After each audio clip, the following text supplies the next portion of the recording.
Hey everyone, thanks for downloading the show. This is Garden Fork Radio. This is your host, Eric. I am your host. Is that what I say? Anyway, today we were going to talk about making photo books and making pizza with my friend Katherine, who I have known virtually, is that the right word, for a really long time. Hey, Katherine. Hey there, Eric. So a little backstory between me and Katherine. You were one of the first people that started watching Garden Fork, and then you started emailing me. And then we became virtual friends, and I think that's a great thing. Yeah, it's kind of neat. It's a little different probably from my perspective because you are like the star, and I'm just one of the many fans. But it is kind of neat to be able to connect with people, and you can check out my Instagram and learn a little bit more about me. I obviously know way more about you just because of all the videos and podcasts, but it's an interesting way to get to know someone. You can all follow Stew in a Bag. She has a terrier that travels with her, and I kind of envy it because the Labradors you just can't put in a travel bag. No, it's very challenging. And I'm getting worried now. He's putting on a little bit of weight, and he's soon to reach his weight limit. So he's going to have to go on a diet before the fall, and we get to go traveling again. So today we were going to talk about making pizza in indoor and outdoor ovens, and then also making photo books. And we have a huge list that Katherine sent me, which will probably fill up like 3 shows, and I'm all for that. But I just made this pizza oven out of a barrel, and I think people really liked it. I really liked making it, but you actually have a properly made outdoor pizza oven. Yeah, we have it's called a PizzaQue, and it's something that, a friend actually gave to us as a Christmas gift, a surprise Christmas gift. Which involved me taking a rather large box that I didn't know what was inside it to Mexico on a plane from Canada, which my son was horrified when he learned on the way to the airport that this large box that I planned to take with us, I didn't know what was in it, which of course is a TSA thing, is always know what you're taking. So yeah, I'll tell the story briefly, but so my friend had been down to our place in Mexico, and they decided that they knew what we needed, and they thought it was a pizza oven. For some reason, I thought that they wanted us to have an espresso maker, like a coffee maker, because they were totally into coffee. Uh-huh. So I figure out that this box in my mind, which they don't want to tell me what it is, which they've wrapped in Christmas wrap, is like a large espresso maker. So we get to the airport, and of course, we get diverted to the large parcel area to run this parcel through the x-ray machine. And as they're putting it on the box, I'm with my daughter at this stage because my son has totally abandoned me and said, I'm not having anything to do with you, and got on the plane with his girlfriend. So my daughter and I are sitting there, and the guy says at the x-ray machine, what's in the box? I said, well, I think it's a coffee maker. Anyway, so in goes the box through the screening machine, and he says, that's like no coffee maker I've ever seen. So I said, well, I actually had to confess, I don't really know what's in it, but I thought it was a coffee maker. So anyway, they open it up, and away it goes, and out comes this gigantic propane pizza oven. So it was a nice surprise, but unfortunately, when we get to Mexico, of course, I don't have a pizza peel. I don't have, anything for like a roller for dough and all that sort of stuff. So we improvised it first and used cardboard as the pizza peel to get the pizza into the oven, and eventually bought ourselves a proper pizza peel and brought it down. But yeah, it's a propane fired pizza oven, so it heats up really quickly, and it utilizes a stone, like a pizza stone that you would use in an oven. It uses 2 of those, and with this gigantic pizza burner up underneath, and fires right up and gets up to like 900 degrees Fahrenheit. Wow. So once you turn on the flame, do you have to wait 10 minutes, or is it just ready to get going? Or Yeah, it takes about 7 or 8 or minutes or so, and usually the first pizza is not the best one, so I probably should always I'm impatient and want to get one in the oven and out as quickly as possible. But usually the second or subsequent pizzas work the best, because it's properly heated up, and they get nice and bubbly on the top, and those little leopard spots on the bottom that you're supposed to have on the crust. Yeah, my issue with the barrel oven was the fire was a little too wampin hot, so the side of the pizza that was near the fire was burning crispy, Mm-hmm. and I have to spin it. Do you in the PizzaQue oven? Do you have to spin it, or is it the heat is kind of all round? Yeah, the heat is all around, but because there's an opening at the front and no opening at the back, and there's no actual cover for the front opening, Hmm. I've thought of I should have some sort of little thing I could hang on that would, keep the heat in. So because of that, it is a bit hotter at the back, and I usually spin it halfway through the cooking. Um, but I found a great what I do is prepare the pizza on a sheet of parchment paper, Uh huh.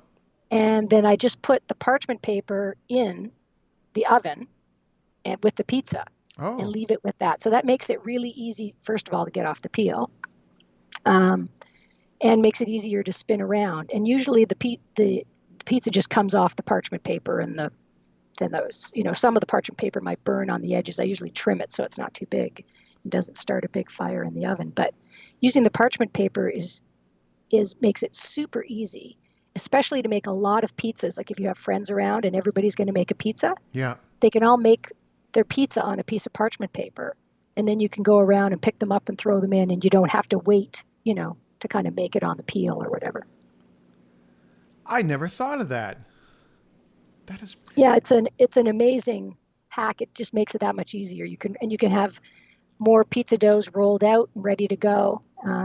But yeah, mostly I use that when I started doing it when I had friends over for a pizza party, and everybody kind of grazes on pizza as it comes, but you want them to kind of go in and out a little bit quicker and have people engage. So Yeah. while one person's cooking, another person can be making their pizza. That one comes out, you can whip the other one in. So with the parchment paper, the bottom of the crust still crisps up real nice. Absolutely. There's like no difference whatsoever. Wow. Yeah, it Because works really well. so many people in the YouTube videos are like, for some reason, they don't like the idea of the dough being right on the clay brick because it's Hmm. used clay brick, which I'm fine with. But Oh, and they're like, "Can I put in my pizza stone?" I'm like, "Yeah, but you'd have to have the charcoal, the coals on the pizza stone to heat it up anyway." But the yeah. idea of the parchment would be brilliant because that way people would feel okay about it, and yet they'd get the good crust. Yeah. No, it works out really well. And then you end up with this. It's funny when the paper comes out, because usually sometimes the paper comes out before the pizza's done, because when I go to turn the Right. pizza, the paper isn't attached to the dough anymore, and it just comes out. It looks like old papyrus kind of tea stained paper. It looks like some piece of art when you take it out. It's kind of interesting, but no, I mean and it also cuts down on the amount, because I used to use like a cornmeal or semolina on the peel, so that the dough wouldn't stick, right? So that you could kind of shove it in really quickly, and it would just separate from the pizza peel. But then you get a lot of that. I found that in burning up in the oven, Yep. and it would just make a huge mess. So this way, I don't have to use the cornmeal or the semolina, and although you could if you like that texture Right. on your crust. Yeah, and I use the New York Times pizza dough recipe. I make it usually the night before. One of their recipes makes 4, balls of pizza dough, and you let it slow rise in a plastic bag in the refrigerator, and take it out. Basically, I take it out and put it on, um, like a cookie sheet, and leave it in the oven with the light on. If it's cool, in Hmm. Mexico, it's not so much of an issue, but if it's cool, I just take the doughs out of the fridge, put them on that, like either on a piece of parchment or a silpat, and throw them in the oven with the light on, and they just have their second rise there.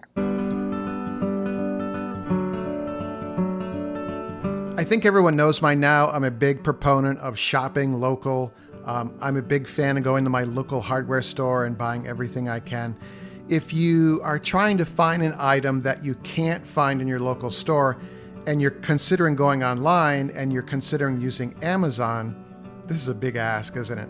Would you consider starting your shopping experience on the Garden Fork shopping page on Amazon?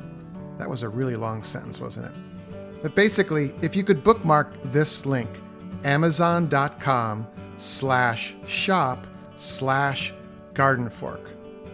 amazon.com/shop/gardenfork. Start your experience there. Listen to me. I've actually, on my shopping page, I list all the tools I use, books I like, cookware and stuff I like as well. So if you're ever wondering, I'm using something in one of the videos, more than likely it's listed right there as well. Again, buy local as much as you can. If you're going to shop on Amazon, consider using our link. We get a little finder's fee, and that helps pay the bills. And I'd super appreciate that. All right? Thank you. Back to the show.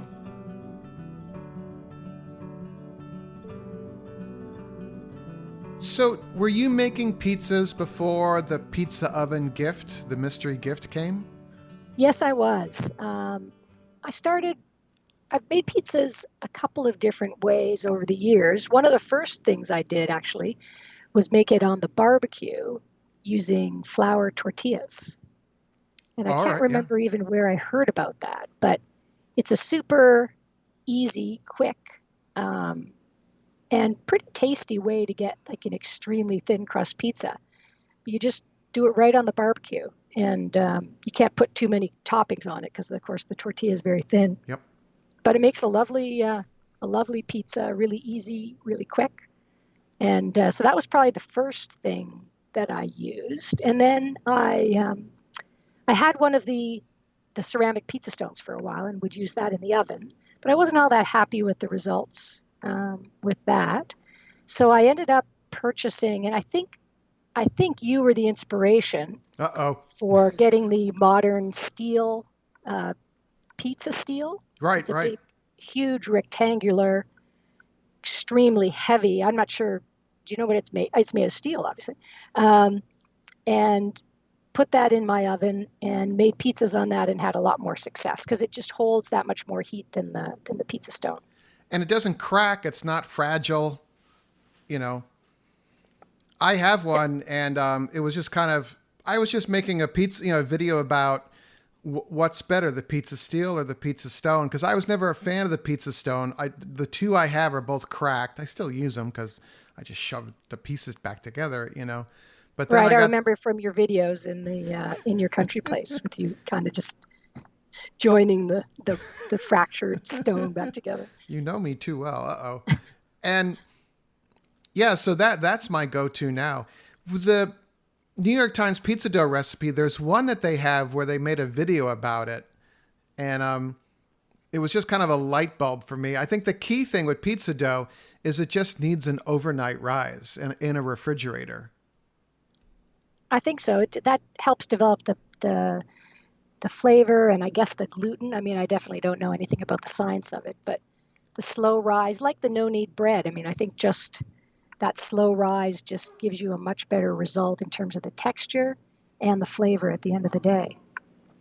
Yeah, because the New York pizza places, I mean, you can see them, they shape their pizza doughs right at the counter, and they have below this marble counter is a refrigerator basically with those big stainless steel doors, and the individual pieces of dough are in these round, they're just like stackable round bowls.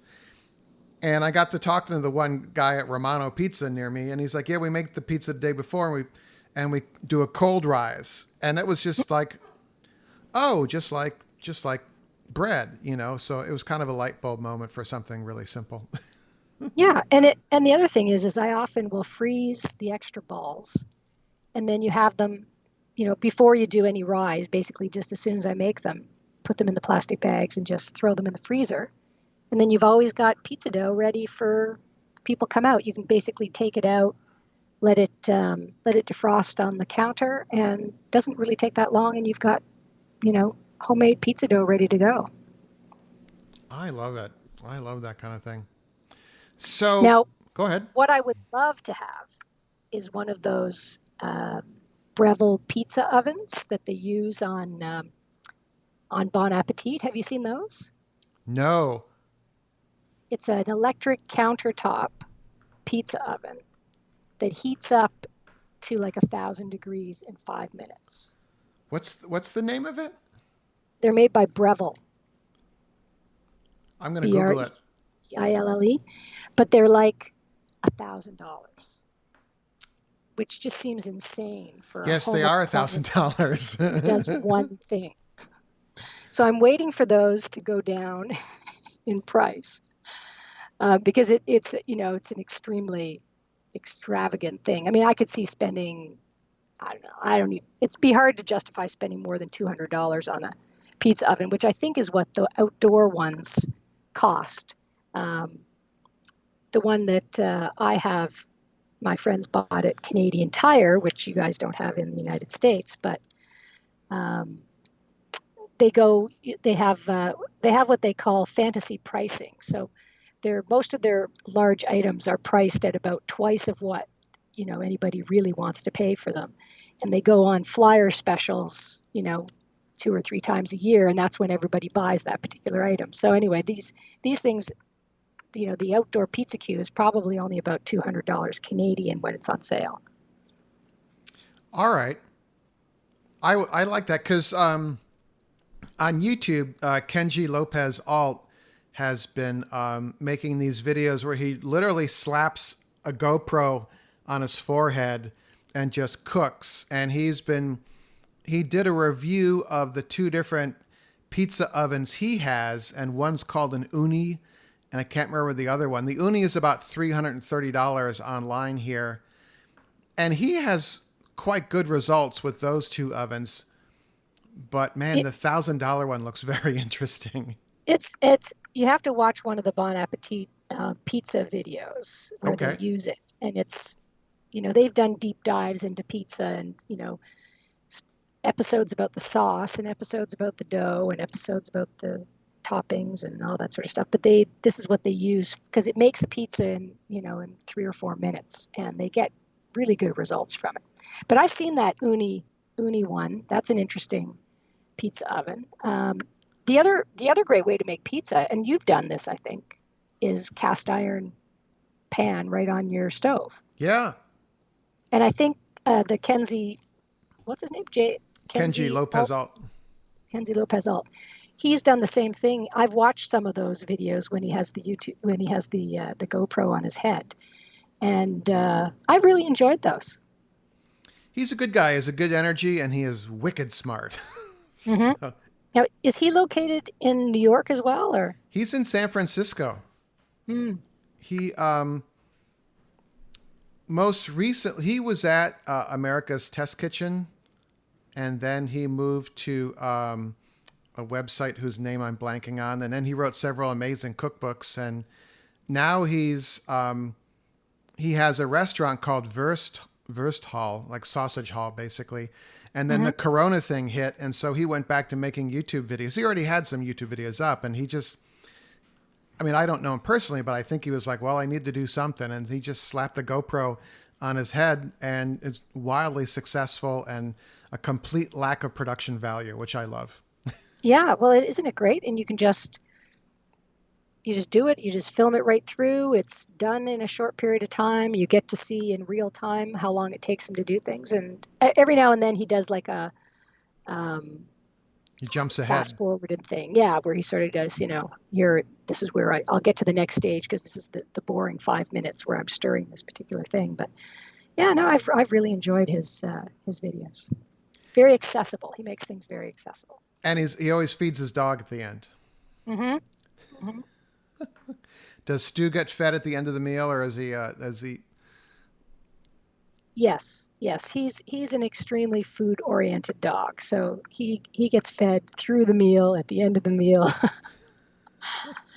And he eats almost anything. So he's kind of like your Labradors. Yeah, with our new lab, we're trying to figure out. She gets really, really excited. She's one of those dogs that does the circle spins when it's time to eat her food, and it just must be built in somehow. Because I was like, I didn't train her to do this. It's just that my other labs would never do this, but she just does these spins, and I'm like, okay, sit down so I can give you your food. And I see she likes tomatoes. Yeah, she's a character. She's a good fit for the family. She's a good fit. So Yeah, it always amazes me when dogs. We used to have a vegetable garden, and our black lab would like the carrots, love the carrots out of there. yeah. And she also was able to pick blackberries Hmm. off the bushes with her. Like she could just put her head in a blackberry bush with all the thorns and everything, and pick off blackberries and eat them. It was amazing. Yeah, it mine will take the sugar snap peas off the vine. So Mm. I just planted seed for my second crop of sugar snap peas that'll hopefully bear sugar snap peas before it gets too cold up there. So we'll see. Hmm. Yeah. So how long? When do you get your first frost? Well, with the climate change thing, it keeps changing up there. It comes later and later in the year, but the first frost is usually in November. But we'll see. So like last year, it barely snowed. It was weird. Yeah. Yeah. Well, we have pretty mild climate here in Vancouver, so it's we have had years when we don't get any snow at all, and some where we just get a dusting, and then we have years where we just get walloped. But Boom, here you go. Hey, real quick here. I was wondering if you wanted to join the Garden Fork email list. It's Maura Eric. I don't know if you want that or not. But the best way to do that, if you go to the gardenfork.tv site, there are signups all over the place. There should be one on every page.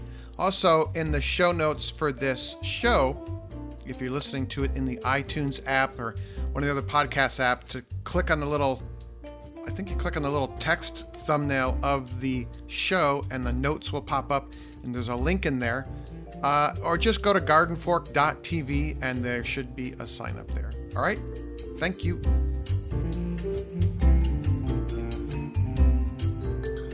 So, amongst our huge list that we put together here, something that intrigued me is that you make photo books. yes, photography has been probably one of my longest and most consistent hobbies. Although I took a fairly long break, I guess, from any sort of serious photography when my kids were growing up. I started out, with a Canon AE1 Oh, I know that back when I camera. was, yeah, I think that's so many people's first serious camera. And I started back out with that, I think when I was 16 or something. I bought a Canon AE1. I still have it. And, but got back into it, photography more serious. Obviously took, family photos and that sort of thing when the kids were young. But got back into it a little more seriously when they were back at school full time and I had a little bit more time to devote. And cameras changed dramatically. I got back in just before digital. And so, but quickly I got back in because of autofocus, because that was, the old cameras that we had were not autofocus. Manual focus, manual everything. And, so the next camera I had after the AE1 was one of the Nikons, a Nikon SLR with autofocus, which I thought was like revolutionary. Yeah. But then within a year or two, that with the digital revolution, and so I got right into the digital thing. And but the big thing with digital is that you don't print your photos. True. And I missed that tangible thing to show people. Digital photo frames, they never really took off. People have screensavers on their TVs, and I do that with through Flickr. I have like a screensaver on my television, Mm-hmm. but nothing beats something that people can pick up and hold in their hands and look at. also because not just for other people, but for yourself as well, because you don't sit back and say, you might, you sit down, you're having a coffee, you might scroll through one of your photo books that's sitting out on your coffee table. You don't sort of scroll through all your photos on your computer, partly because you have so many of them and you, Yeah. you just don't have them curated in a way that makes them accessible. So the photo book was something that I got started on. I don't know when my first photo book was, but I've been making them for at least 10 years, I would say. My thing with that is just trying to edit through everything. Yeah, and that's a discipline thing. So if I if I've taken a bunch of photographs or I've been somewhere or I know I'm doing something that I'm going to want to make into a book. So it might be a family vacation, it might be some sort of an adventure. Um, then I will, when I upload those photos to my computer, I will take the time, and I use Lightroom for my both my editing and my storage or organization of photos. Hmm. So I've never been good at, tagging things. I mean, that was, supposed to be the way to do things. But what I do is I basically create a collection in Lightroom, and I will go through basically right after I've uploaded my photos, and I will create a collection of kind of the best photos and save that as a basically like you can do the same thing just with your computer by Hmm. saving photos into a folder or creating an album, I guess is the way that you would do it Yep. probably on your Mac in the Photos app or something. So I try to right away create some sort of an album or collection that has a subset of the photos, the ones that I like, and kind of cuts out some of the duplication. So that that's usually what I start with when I do a book, and I usually don't, go back to the bigger collection unless I think, as I'm going through things that I've missed something that I want, to tell the story. So, how are you creating the book? Is it an online company or?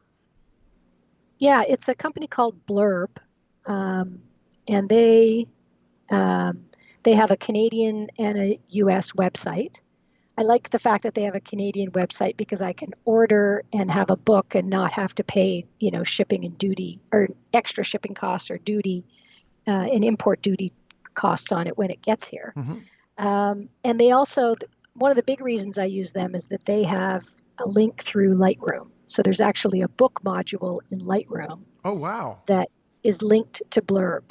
Um, and the nice thing about that is that you create your collection, you do your layout, basically decide which photos are going to go where in your book, and then you can decide to only edit the photos that are going into your book. And I don't necessarily do a lot of editing, but I will, go in and correct the exposure or the white balance if that's screwed up.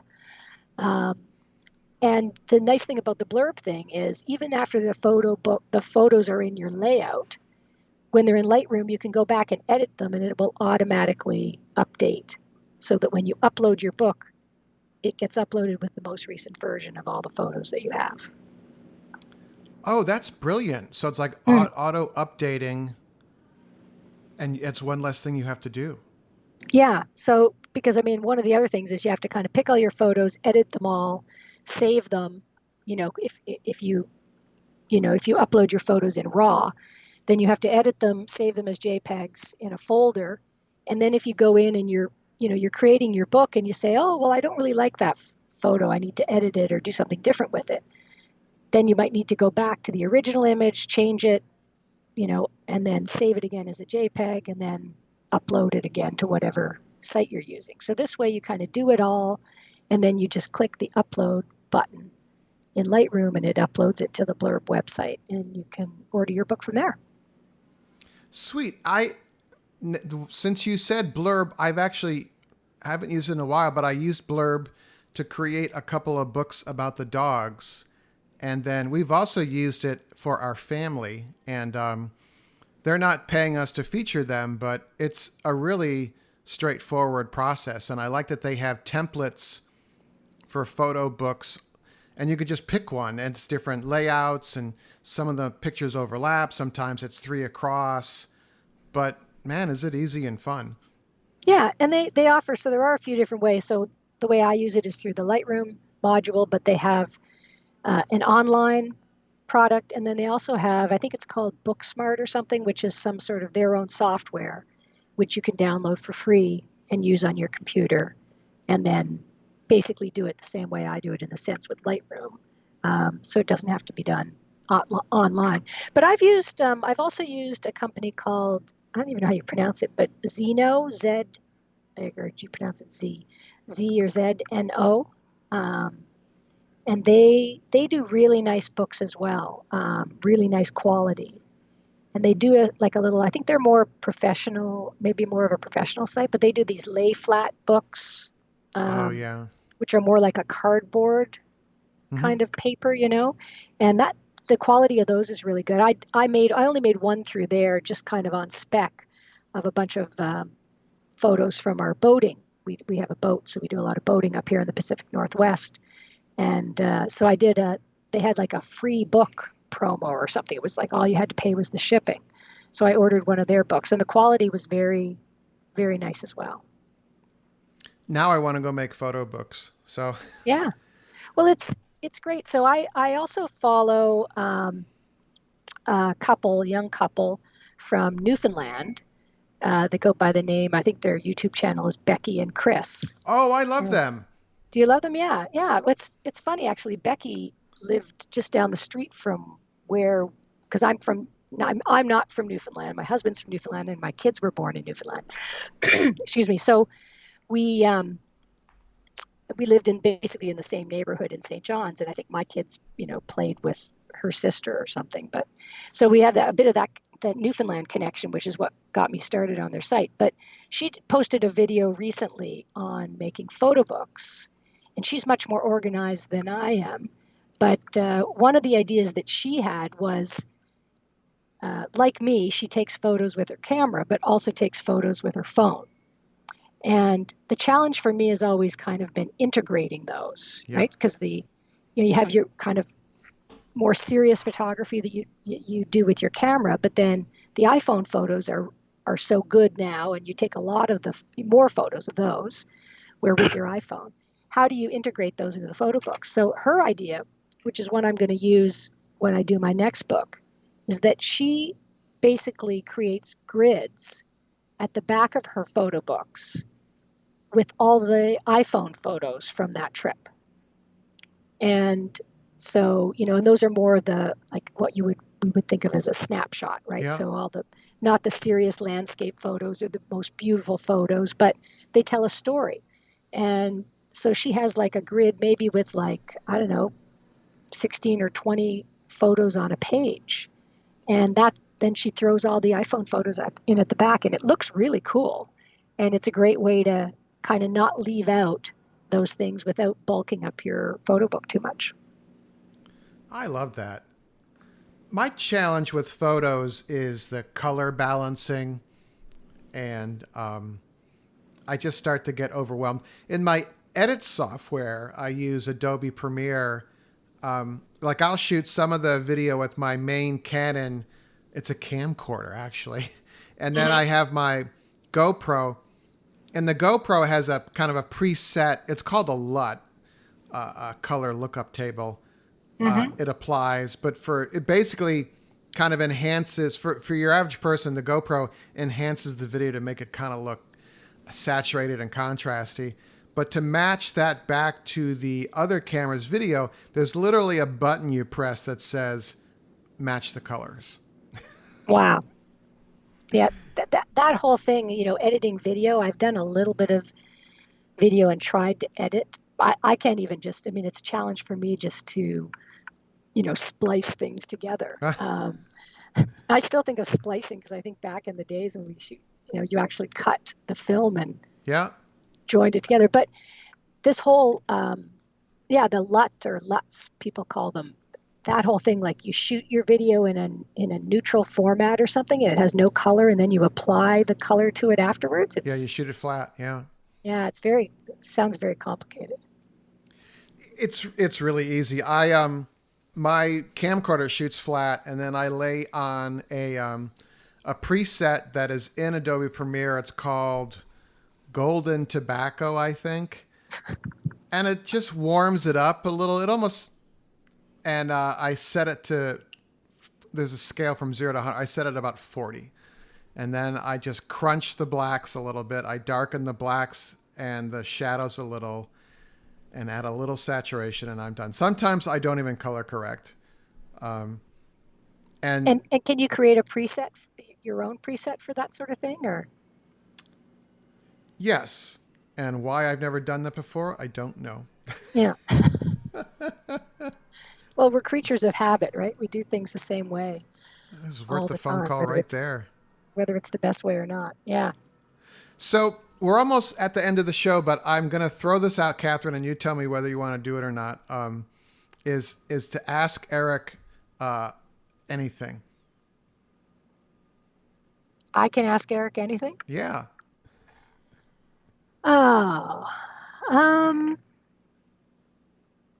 ask Eric anything. We could skip this part if you want. Um, who would you most like to interview on this podcast that you haven't interviewed so far? That would be like a stretch, maybe. Oh, who's the guy? Nelson Mandela. Okay, how about if we pick someone who's alive? Oh, I would like to have Gary Vaynerchuk back on the show. Oh, so you've interviewed him? We did a video together. It's still on the channel. It's still on the YouTube channel. And I met him when he was scaling up his father's liquor store into a big wine business, and he wanted to use YouTube. He wanted to use web video to drive business to his store. And then from that became Gary, the personality, Gary, who would describe wines as tasting like a mix of Kool-Aid and Raid Roach spray. And he was advertising in the newspaper of all things about his video show. And so I just emailed him and I said, can I bring my camera? You want to be on my Garden Fork show? And he said, sure. And we talked about wine. And, I wasn't balding or anything. And he's got the New York Jets bucket there. And then we would meet. I'm gonna have to look that one up. We would meet at different, web 2.0 events, and then he just blew up. But I love what he's doing now. He's basically telling people, stop worrying and just start, and don't worry about what people are going to think. Lead with your heart, and don't be mean. Don't be a jerk, basically. He uses more colorful language. Yeah. Like there's one video of him addressing like a 6th grade class, and he was just like, he was telling them in really blunt terms, don't be a jerk to the other people in your class, because one day you're going to be adults. And that nerdy guy over there is going to be running the tech company that you want a job at, Yeah, don't burn bridges is what we used to always say, right? Yeah, I just believe that karma is boomerang, but that would be a fun one. Well, he would be, I thought I learned about him through my son, because my son watches a lot of his videos. And I think during the whole COVID thing, he's been doing just like iPhone chats with people maybe, and posting those. And my son has sent me a number of those, and we've watched some of them together. And yeah, I think he's been, helped a lot of people through, rough times. And I love that. He's self-made. He's got money in the bank. He's okay. And he doesn't have to do this. Mm-hmm. He could live off his profits for the rest of his life, but he's out there spreading a message of good, and he keeps it apolitical. Mm-hmm. Which I think is really important. Even, I occasionally make a comment about the national politics, but he's just positive, and I love that. So yeah, no, that's great. Well, Catherine, would you come back on the show? Because we have a bunch of other stuff to still talk about. Sure, I'd love to. Well, I'll have to listen to the episode first and see how how I sound. It But sounds no, like it's it sounds like a Skype call, and that it is what it is. So, yeah, it's fun. It's been fun chatting with you. So yeah, no, I'd like to do it again. well, we're gonna chat more because we're gonna do the Patreon after show. But this was a lot of fun. You guys should check out the Becky and Chris YouTube channel because it's very inspiring what they do, especially Becky. I mean, Chris is a doctor, so he's never there half the time. But I've learned a lot from her. She's a neat person. Yeah, they're an interesting couple. They have a lot of fun, and they don't take themselves too seriously, which is nice. All right, everyone. I always love to hear from you. It's radio@gardenfork.tv. So please go out and do cool things and then come back and tell us about it. Thank you. Garden Fork Radio's executive producer is Jimmy Goots. You can find more information about Jimmy and the custom hollow books he makes at hollowbooks.com. Our theme music is used under license from uniquetracks.com. Other music used in the show is used under license from audioblocks.com.